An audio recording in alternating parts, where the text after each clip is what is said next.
I'm Dr. James Beverly, optometrist. I'm originally from Baltimore, Maryland. Most of y'all know.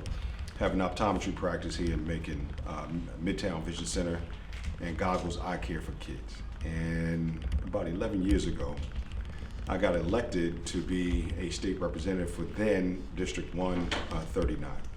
Over the course of several years, redistricting happened. I became the representative for District 143. And within that space, I started realizing, quite frankly, there's a lot of work to be done in District 143. The Middle Georgia area has some of the highest poverty areas in Bibb County. It's not just education that has run amok in some areas 10, 12 years ago, but more importantly, people just didn't have any jobs. And so what I wanted to do with the time that I had as a state representative is to figure out how can we use the government to be intentional about helping our people out. And so I created the Macon-Bibb Community Enhancement Authority, whose sole responsibility is to shrink Category 4 poverty areas by any means necessary. That means getting grants, getting funding, doing whatever it needs to do to be intentional about removing the obstructions that poverty causes in the lives of people in which I serve. And we did that. My name is Tandra Houston. I'm currently the Executive Director of Macon-Bibb County Community Enhancement Authority. I started this role in January of 2019 with managing the mitigation project with Georgia Department of Transportation in the Pleasant Hill community, as well as managing the Little Register House and the Jefferson Long Linear Parks through a partnership with the City of Macon, as well as Booker T. Washington Community Center.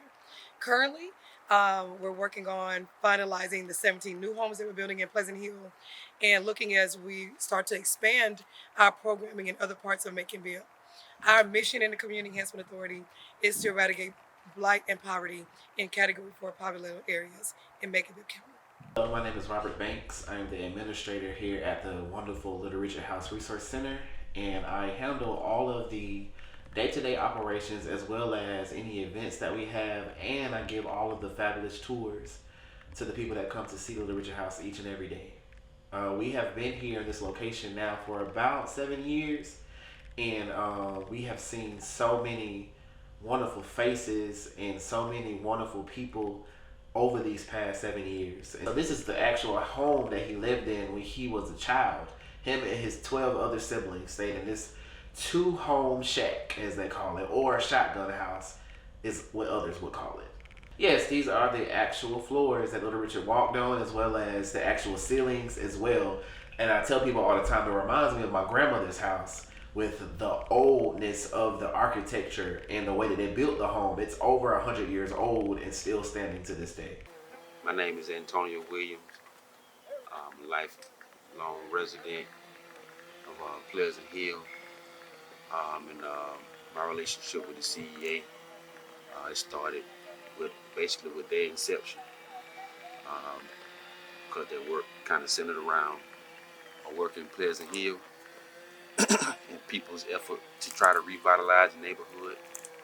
And so our relationship is kind of twofold, because we are in the trenches together, trying to do the business of bringing Pleasant Hill back. And also I have a business relationship where they contract a lot of their landscaping services through my company. And so it's just been a win-win relationship. Well, my name is Keisha Stafford. I am with Stafford Builders. We are a local contractor here located on Napier Avenue. Our interaction with CEA has been that as a general contractor, we've been afforded the opportunity to team with them to build some of the homes in this area. As a general contractor, that means that we had the opportunity to actually select local builders to participate with us on providing single-family housing in this area. I recently was appointed president about 2 years ago. I am the first female president there, so girl power. I am that person. What I wish everybody knew about the Community Enhancement Authority in Pleasant Hill is that, first of all, Pleasant Hill is a great place to live, and it's only going to get better.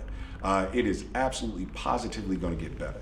The Community Enhancement Authority is that where we are with the Community Enhancement Authority, the reason I created it is we got to end poverty, right? It has to end, and why don't we do it here in Bibb County? So my incentive came from just kind of undoing some of the stuff, you know, we did with that misguided representation. You know what I'm saying? And represent, you know, in a different way. Yeah. When I saw the things that they weren't getting here, something as simple as a sidewalk, something as simple as lights, something as simple as getting your street cleaned, it made me just really want to see what we could do to make that happen. The government has been intentional about writing us out of the equation. We need to be intentional about writing us back in. I have family members and people that have been working in this neighborhood for years, and so I've been a helper and a worker in Pleasant Hill for probably about 12 years now, with my start being helping out children at L.H. Williams with learning about reading and literature and math and helping them to be able to be successful during the summertime, to now being a part of the Little Richard House and helping from that standpoint. And so I wanted to be in Pleasant Hill because I love giving back. I love history, and I just love people, and I love being able to provide people with things that they may not have had. You may not know this, but I grew up here in Pleasant Hill. Yes. My aunt actually stayed in the housing area right off Monroe Street, and so I'm very familiar with this community. In addition, Booker T. Washington Community Center was very prominent for myself, my siblings, and my cousin. That's where we had lunch at. That's where we had our summer moments. And so this is a community that, you know, I remember it during a very prominent time. And do know that to look around, I know that the opportunity and the potential for it to stand and really show its glory and the beauty of it again. And so to be involved right now is something that I guess you could say the passion comes out because it's very personal for me. Whether you're from here or whether you just got here a few years ago or a few months ago, they really have a love and respect for the culture and the history of what created this area. And just experiencing that on a day-to-day basis, no matter what other issues are may happen, which happens everywhere, just being able to see that one-on-one, walking down the street, being able to speak to neighbors, going to community meetings, and engaging with people and connecting them to key partners in the city so they can get things done in their neighborhood has been really special to me. I made it my mission to be the answer, not to shoo people away, but be the answer to the question of how do you do this? How do you do that? I need help with my computer. I need help with trying to get online. Even our seniors, being able to say, hey, if you need a place to come in, check your email, check your Facebook, send messages, do whatever you need to do. I'm here to help you to be able to be that answer and that solution versus being the person that says, well, you can go down the street, you can go here and there. No, you can come here. The CEA has had an impact on this community, and I would say from the standpoint where I know when we talk about intervening with youth, we always talk about meeting them where they are to establish whatever rapport. I think that's kind of symbolic of what the CEA represents because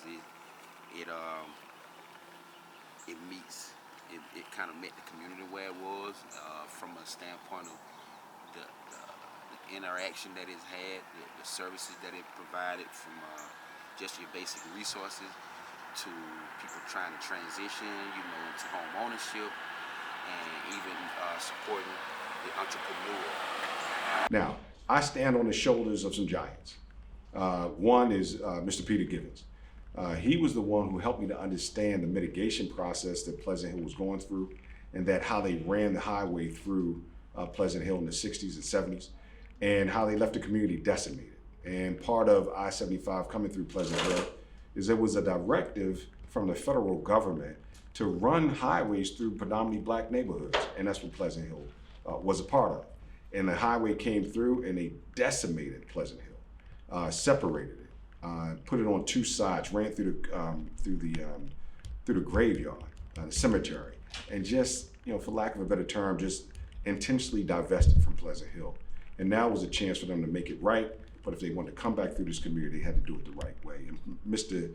Givens and Miss Naomi, God rest her soul, helped me to understand that through a lot of time, and a lot of energy, a lot of effort to understand where we were. And so we leaned into that moment, and this is what we have today. But it is all because of 20, 30 years of Black folk in Pleasant Hill saying to the government, no more. If you're gonna come through again, you gotta make us whole. And so this is a culmination of standing on a bunch of people's shoulders. I just happen to be a guy who's willing to lean into it and happen to be, in this moment, this time, the guy to pull it off. But it's because of everybody who came before me. I wish people knew that there is a work being done. Because a lot of people wonder, well, what are they doing? It just seems like they just got stuff just to have it, or whatever the case may be, and not realizing that there is a lot of work being done in these communities, specifically the Pleasant Hill community.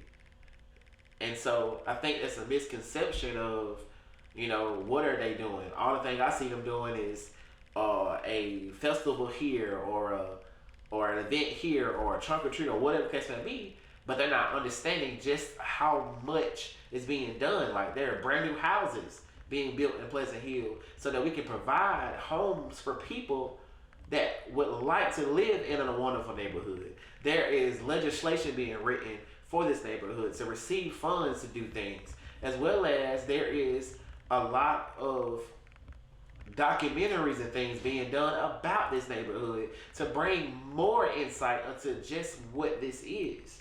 And so I think if people could actually see the work being done, they will change their minds and be like, you know what? They are working hard, and try to find ways to help in the work. I think one of the things that is misunderstood or stereotyped when it comes to CEA, the Pleasant Hill area, is that no one cares. And that is so far from the truth. I have seen our pride and joy, which are our elders, and I've seen our youthful people come out and actually be a part of everything that is going on in this neighborhood, whether it is picking up garbage off streets, whether it is cutting yards for houses that have been abandoned, whether it is really just helping some of our elders to maintain what they have, painting, putting up new siding.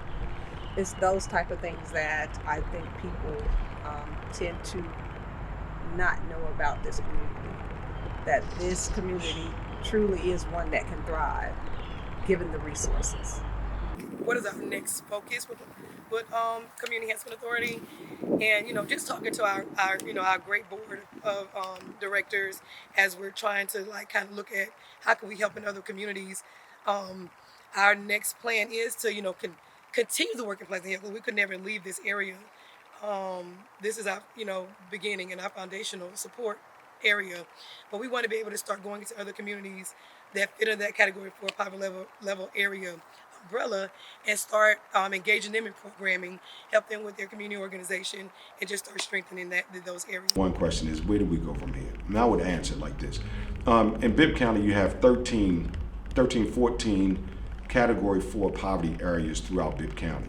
So although Pleasant Hill is one of these category 4 poverty areas, there's 12, 13 left. That's where the CA is going. And so what you'll wind up seeing is down on Houston Avenue, right? When you see some parts of East Macon and West Macon, South Bibb, that's where the CA needs to work. And so what we need to do as a community is to invest in the Community Enhancement Authority. The words are important. Community Enhancement Authority. We need to invest in that Community Enhancement Authority. Give the resources that you need to the authority so it can do the work of the people who are in these category 4 poverty areas. That's where we need to head. And so I would ask anybody who's listening to me today, is please lean into what the CA is doing and ask yourself, how can I help them do more? Because I know you can do it.